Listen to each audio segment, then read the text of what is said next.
নামটা ছিল ঘন্টার বাড়ি। লোকজন বলতো রাতে ওই বাড়ির পাশ দিয়ে গেলে ঘন্টার শব্দ শোনা যায়। কেউ যদি ভুল করে ঢোকে আর ফেরে না। একদিন অরূপ আর ওর বন্ধুরা ঠিক করলো মিথ্যে যদি হয় তা প্রমাণ করেই ছাড়বে।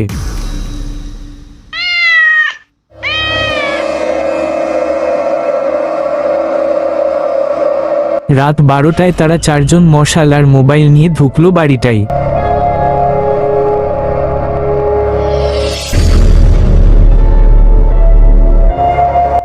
বাড়িটা ছিল একেবারে ভাঙাচোরা, ছাদের একপাশ ধসে পড়েছে।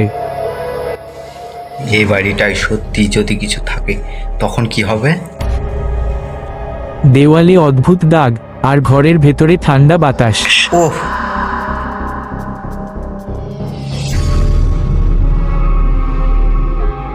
আচমকা ঘরের মধ্যে একটা ঝনঝন শব্দ উঠল। ঘন্টা। প্রথমে ভাবলো বাতাসে কিছু লেগে আওয়াজ হয়েছে, কিন্তু মিনিট পাঁচেক পর আবার আরো জোরে। তারা চারদিকে তাকিয়ে দেখে একটা পুরনো ব্রোঞ্জের ঘন্টা ছাদের কাছ থেকে দুলছে, অথচ কেউ নেই আশেপাশে।